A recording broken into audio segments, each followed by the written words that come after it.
Ito, another angle mga kaibigan. Doon po sa ating first video, may mga nagko-comment na pabayaan mo sila, matatapang yan sila. Diyan sila, built, yung tapang.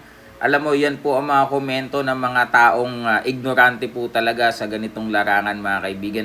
Marami na po ang nagbuwis ng buhay para po dito sa mga ganitong uri ng mga nonsense mga idol, no. Tapang daw, matapang. Tsaka na lang magsisisi, iiyak, mabait yan nung nabubuhay pa pag nadisgrasya na. Yan, kagaya po nito, tingnan nyo po, yung tama, parang sa sentido ho ba o sa bunbunan yan, step back, hook, upper, ayan ho. Talagang mawawala ho yung equilibrium yan. Ayan ho. Nakita nyo po kung paano po nag-spaghetti legs itong si Linggit. Yung stance pa lang ho nung kalaban niyang from Israel, marunong ho parang amateurista to. Ayan, marunong mag-control ng distance, yung mga suntok niya pang amateur talaga. Ayan ha, ayan, counter check hook, ayun.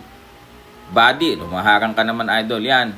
So para po sa mga nagsasabing, yung sila boy ganyan, matatapang yan, wag niyong igaya sa inyo. Nako, kung hindi kayo makikinig sa amin, bahala ho kayo sa buhay nyo. 'Di ba? Kami ho, 'di ba, sasabihin niyo, kasi kayo, mga headgear, mouthpiece, pang mahihinang nila lang yan. Nakakatawa magbasa ng mga ganong comment, pero mga ignoramus ho, yung mga nagsasabi ng ganon. Kapag ikaw ay maglalaro ng mga combat sports, mga kaibigan, at lalo na, hindi ka naman mababayaran ng malaki para isugal mo ang buhay mo, 'di ba? Kung ganito, okay lang siguro mag-headgear kayo, tapos paring size ng gloves, tapos mag-mouthpiece ka, mag-fall protector ka para iwas ho disgrasya. Kasi pag yan, halimbawa ito, nawalan ng malay itong si Linggit, si Boy Linggit, di ito pa ngayon ang masisisi diyan. O, 'di ba? Sasabihin pa nung iba, matapang yan, matapang. Parang matapang tingnan mo, laki-laki niyan. Baka nga hindi lang middleweight yan, baka pa yan, baka light heavyweight pa yung ganyang timbang o heavyweight Parang mga kasing lalaki ni Ymir. Tingnan nyo dito. Diba? Yan, bumait Bumait na dyan si Linggit.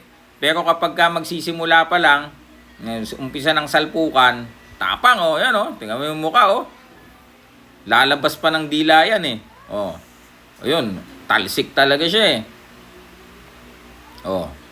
palitan ayun, ito yung mga ayan. Kapag kadihado, awatin agad nila pero pag gulpi ni Linggit yan, papatuloy lang nila yan, di ba? So yun po mga idol, nako, Linggit, mag-iingat ka sa CTE ha.